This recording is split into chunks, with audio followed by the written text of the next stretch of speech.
Bienvenidos a Filosofía en tiempos de no filosofía, un espacio de reflexión profunda sobre el pensamiento filosófico. En la actualidad, un programa dirigido por Filosofía Tierra.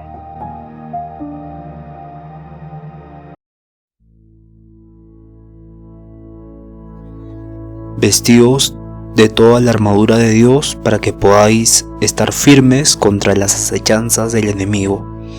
Efesios 6:11. Bienvenidos al episodio 10. Mi nombre es Marco Antonio, estamos en el día 10 de la filosofía del derecho de Hegel. Y entonces vayamos al punto, ¿no?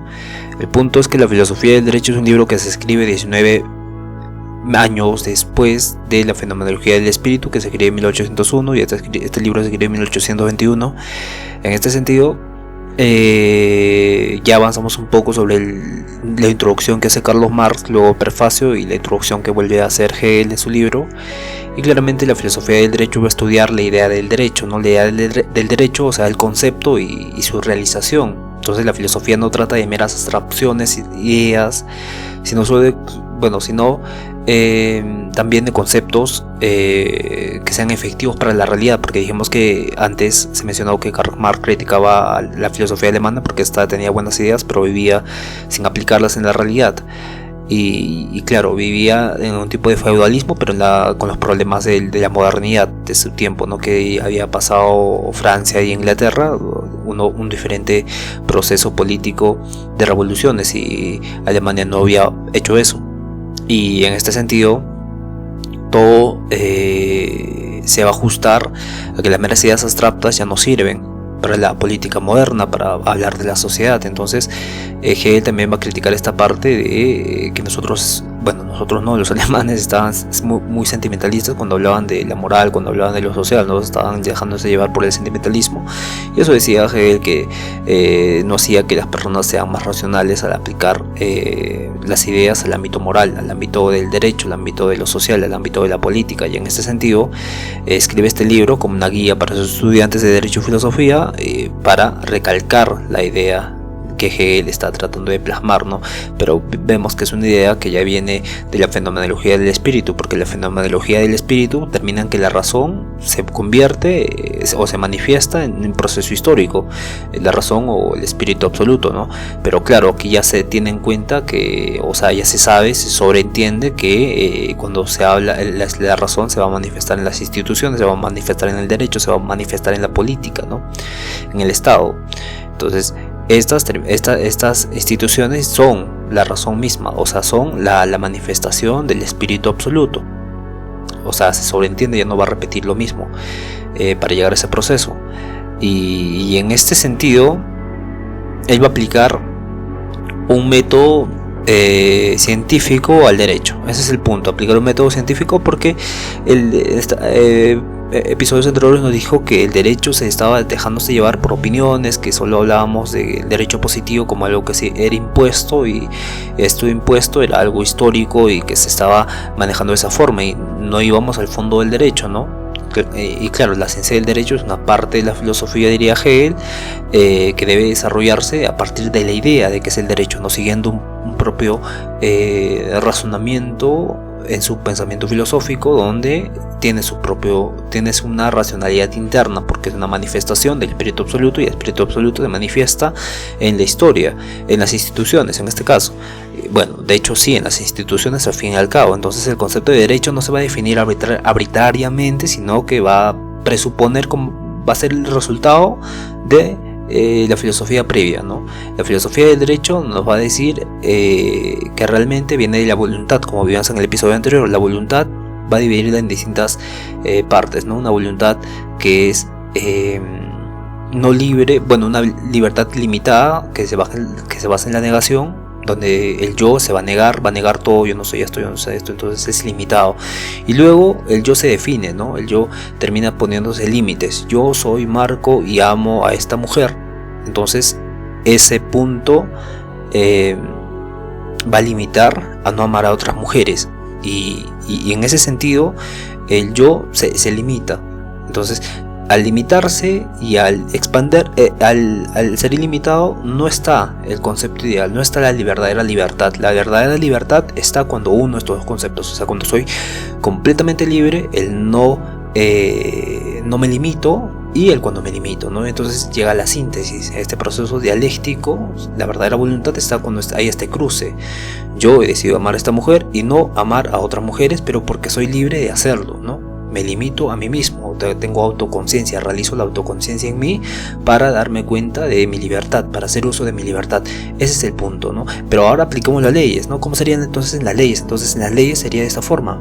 Yo no robo porque la ley no me dice que sea mala. La ley dice no robar, pero no lo hago por la ley. Lo hago porque tengo la libertad de no hacerlo, de no querer hacerlo. Esa es la verdadera libertad que está diciendo Hegel. Entonces todo el derecho se basaba en que la ley dice esto y tú hiciste esto, entonces estás mal. Ya claro, esa es una ley positiva y tiene su justificación histórica y sus antecedentes y demás, ¿no? Pero el Hegel está diciendo no hay que hablar de eso, hay que hablar de la voluntad de esa persona de no hacer cualquier acto, pero por su propia libertad. Entonces hay que ir a fondo a la sustancialidad del derecho, eso está diciendo Hegel, ¿no? Y claro, nos quedamos en la proposición número 10 específicamente. Ya hablamos un poco de la voluntad libre, de la indeterminación, de la determinación, y ahora vamos a entrar al episodio, a la proposición número 10 en el libro de Hegel, ¿no? Bien, voy a leer. Este contenido o la determinación volitiva indiferenciada es ante todo inmediato. De este modo, la voluntad es libre solo en sí o para nosotros, o es en general la voluntad en su concepto solamente cuando la voluntad se posee a sí misma, es por sí misma lo que es en sí misma. Bien, esto lo vimos en el anterior episodio y es muy, muy importante aclararlo otra vez.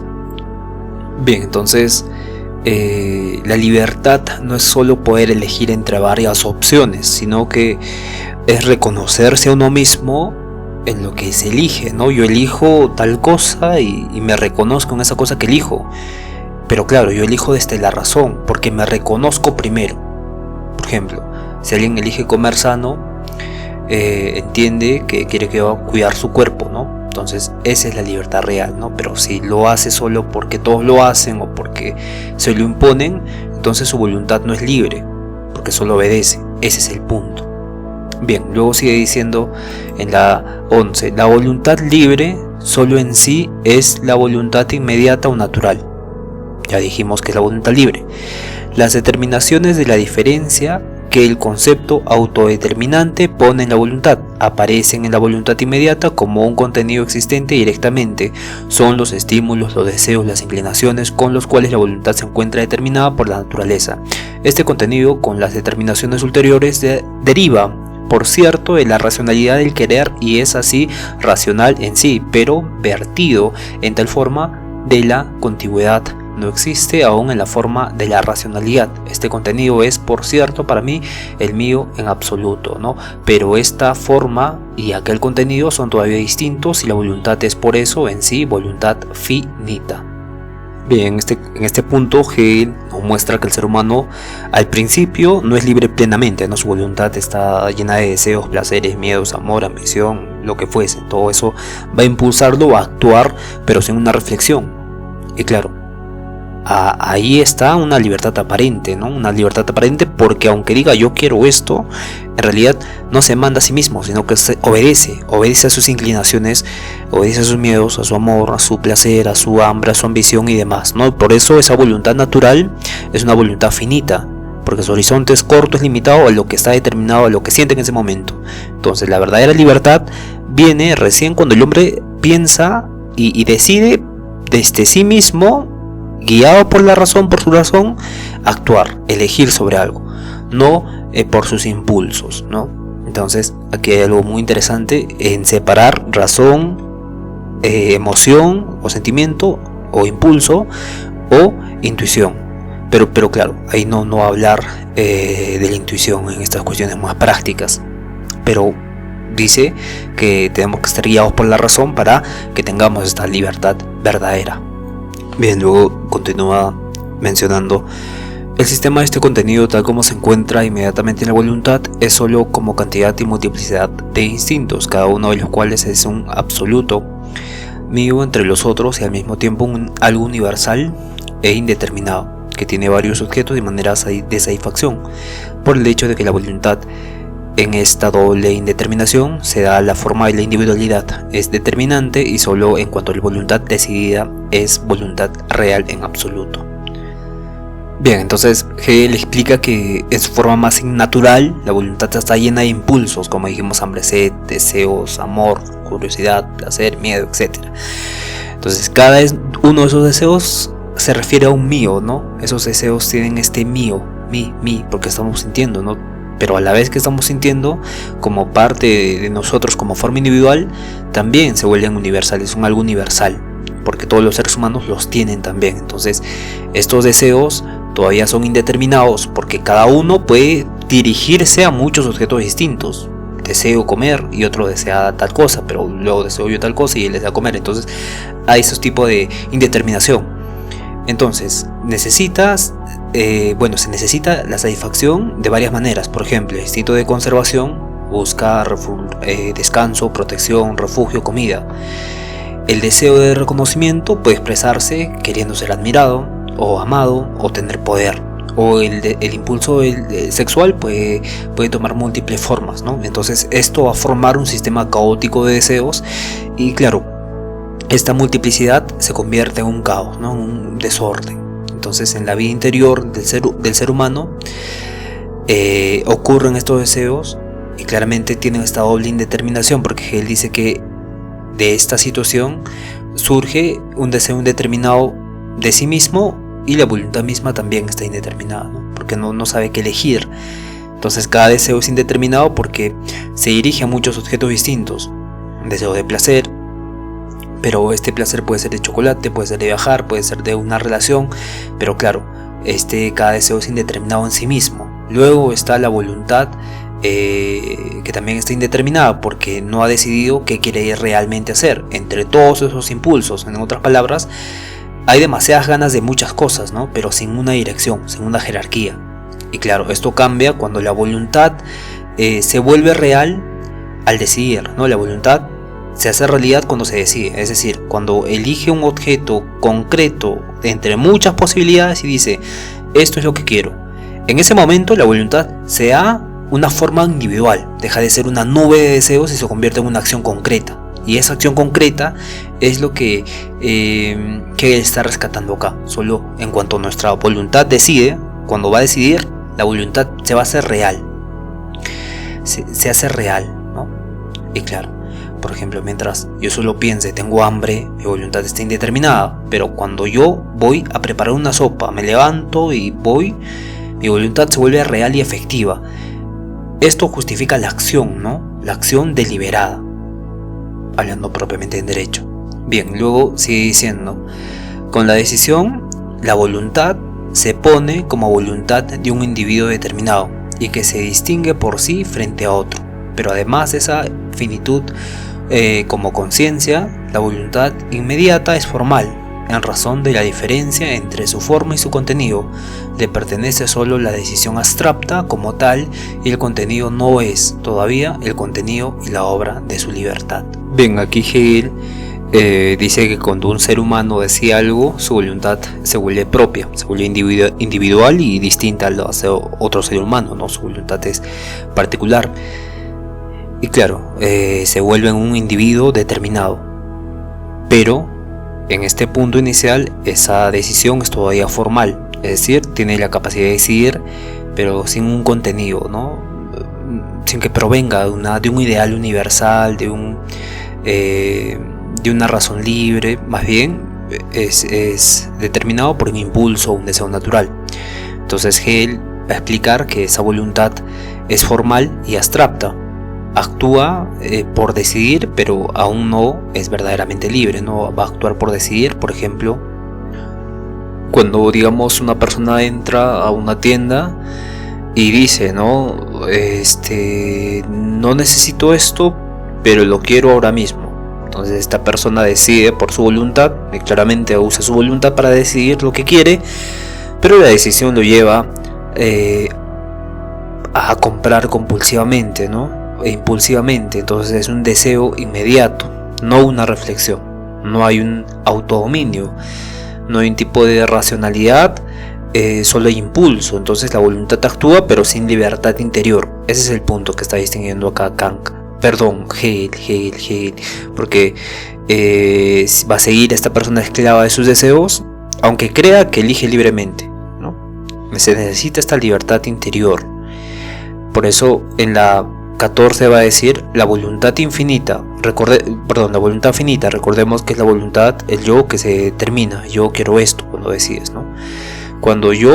En cuanto yo infinito que se refleja en sí solo del lado de la forma y que es en sí mismo supera al contenido y a los diversos estímulos, así como las diversas clases de realización y satisfacción de estos, pero al mismo tiempo el yo como infinito solo formalmente está ligado a ese contenido, ¿no? El yo como infinito es esta parte de no me niego todo el mundo, no quiero esto, niegas todo, ¿no? Y por ello eres infinito porque puedes elegir entre muchas cosas, porque no es un yo puro. Mientras que el yo finito o esta voluntad finita es yo me determino por esto, pero ya dijimos anteriormente que cuando yo me determino por algo lo puedo hacer impulsivamente y no lo puedo hacer de forma con esta libertad, con esta voluntad libre, ¿no? Con esta verdadera libertad. Se necesita esta unión de ambos. Por eso dice, sin embargo, como indeterminado, o sea, se refiere al yo infinito, sin embargo, como indeterminado, o sea, el yo infinito, no está ligado este o aquel contenido, o sea, la forma sustancial, ¿no? El contenido en consecuencia para la reflexión del yo sobre sí es solo una posibilidad de ser o también no ser mío, y el yo es la posibilidad de determinarse por este u otro contenido, de escoger entre ambas determinaciones que a este respecto son externas para el yo mismo. Entonces, ser libre no es lo que quieras hacer, ¿no? Es querer lo que tiene sentido. Querer lo que tiene sentido. Esto es muy importante. El sentido proviene de la conciencia de uno mismo. Entonces, lo que tú decides conscientemente, eso es libertad, eso es ser libre, no lo que te domina por dentro. Y acá hay que hacer esta distinción, ¿no? Porque los impulsos, deseos, sentimientos corresponden a un tipo de impulsividad o algo que te domina por dentro y no lo sabes, ¿no? Como Jung diría, el inconsciente se manifiesta en lo consciente. Pero cuando Hegel habla de la parte consciente de este sentido, habla de la razón, ¿no? Porque muchas personas tienen que tener sentido de sí mismas al preguntarse qué pienso y al ser observadores de su pensamiento. Observadores no solo de pensamiento, observadores de su vida. O sea, de lo que sienten, de lo que piensan y de cómo actúan. Cuando una persona es consciente, cobra sentido, ¿no? Sentido de sí mismo. Y al cobrar sentido de sí mismo, por lo tanto, es libre. Elige libremente lo que quiere hacer. Ese es el punto. Esa es la clave, la chispita. Ese es. No se olviden. Entonces, hay que hacer esta distinción en Hegel muy importante. Luego sigue diciendo: la voluntad puede justamente renunciar de nuevo a la cosa escogida en la resolución. Claro, tú puedes decidir ir a comer y básicamente te encuentras con tu chica y decides salir con ella.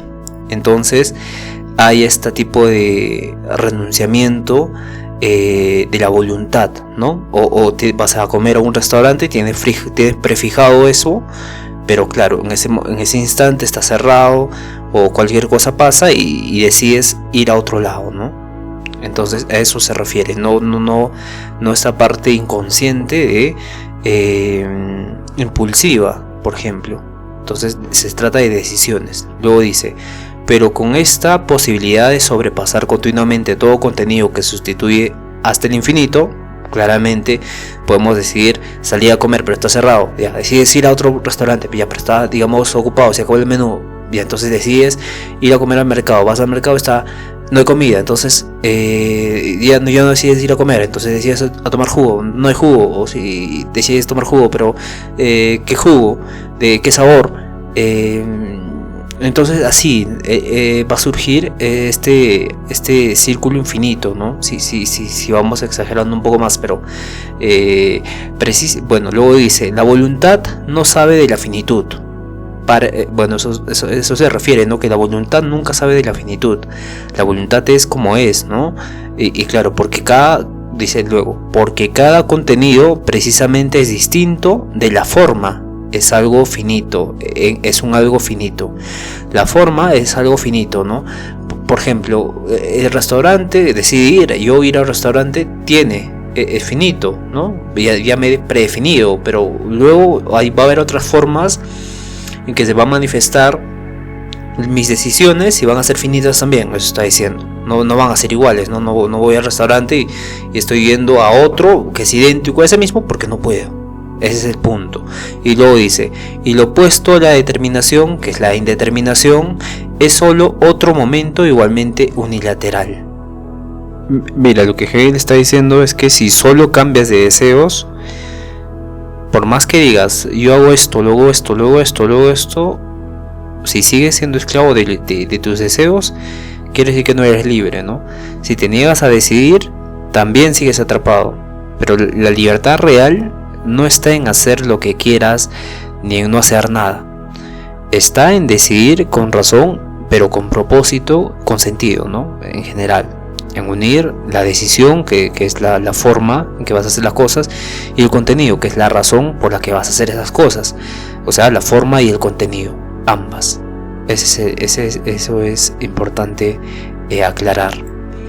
Luego menciona, proposición 17, la contradicción, que es el arbitrio, como la dialéctica de los estímulos y de los impulsos, tiene la apariencia de que aquellos que se perturban recíprocamente y que la satisfacción del uno exige la subordinación o el sacrificio de la sacrificación del otro, y siendo el impulso solamente simple tendencia de su determinación y no teniendo por lo tanto en sí mismo la medida, este determinar que subordina y sacrifica es la resolución contingente del capricho, que en esto procede con intelecto calculador acerca de con qué estímulo se puede sacar mayor satisfacción o puede servirse de cualquier otra consideración que le plazca. Bien, entonces Hegel nos dice que la voluntad es como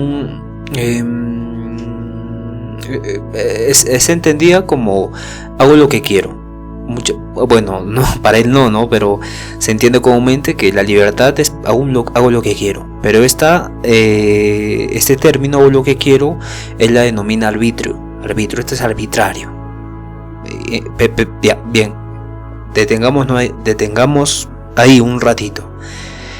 Pero está mostrando por ello que es contradictoria, ¿no? Contradictoria y limitada, porque la voluntad puede cambiar, ¿no? Como ya mencionamos antes, por nuestros deseos e impulsos.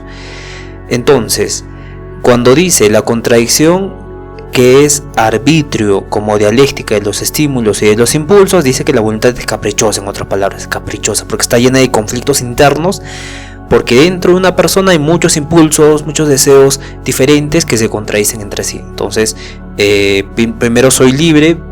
Bien, entonces pasamos al ejemplo cotidiano, ¿no? Piensa en alguien que dice, soy libre y hago lo que quiero, que es el ejemplo que siempre damos y que ya se sobreentiende. Como arbitrio, recordemos que arbitrio es hago lo que quiero, porque porque es contradictorio, ¿no? Como mencionamos antes, pero ahora el punto está en esta realidad de querer. Cambia cada rato, ¿no? Un día quiero hacer dieta, el otro día quiero comer pizza, luego quiero ahorrar, pero después gasto en un nuevo celular. Entonces cada deseo nos empuja a una dirección distinta, ¿no? Directa para allá. Pero esa libertad no es la verdadera libertad, es más bien ser esclavos de nuestros impulsos, que estos son más fuertes porque se sienten en el momento. Entonces Hegel dice, la satisfacción del uno exige el sacrificio del otro. Cuando nosotros, por ejemplo, si sigues un impulso de dormir todo el día, sacrificas el impulso de progresar o trabajar, claramente. Y si sigues el impulso de trabajar mucho, sacrificas el descanso y el placer, ¿no? Y claro, eso es algo Eso es algo que se puede superar, pero siempre estamos eligiendo entre nuestros deseos que se pelean entre sí, ¿no? Entonces, cuando dice el impulso no tiene en sí mismo la medida, por eso la decisión es contingente, quiere decir que tus deseos no tienen una medida racional por sí mismos. Entonces, cuando eliges algo, no lo haces por una razón profunda, ¿no? Sino por un capricho que rompe el cálculo, que te provoca algo y lo haces, ¿no? Entonces, esa libertad, la libertad de hacer lo que a uno se le dé la gana, no es libertad real, sino es una dependencia de los impulsos, porque la libertad verdadera para Hegel viene cuando la voluntad se vuelve racional, y hacer la voluntad racional es unificar, es ser congruente, en otras palabras, ¿no? Cuando actuamos de acuerdo con nuestros principios universales y no con deseos pasajeros, ¿no? Ser congruentes, si decimos algo, lo hacemos porque lo hacemos. Y si no lo hacemos, no somos congruentes y se rompe esta voluntad, ¿no? Esa voluntad unida con la razón. Entonces la congruencia es eso, no mejor mantenernos callados, no decir nada y punto. Pero claro, también eso no es decidir, ¿no? Pero hay que ser congruentes en decidir correctamente las cosas que vamos a hacer, que queremos hacer. Bien, entonces llegamos al episodio final, amigos, final de hoy, claramente. Y nos vemos el día de mañana, ¿no? Cuídense todos, fuerte abrazo, conózcanse a sí mismos, pregúntense qué pienso, qué siento, cómo actúo y a cada rato y lleguen al origen de eso. Y nada, nos vemos en el siguiente episodio. Tengan mucha fe y por favor sean felices hasta el día de mañana. Cuídense todos.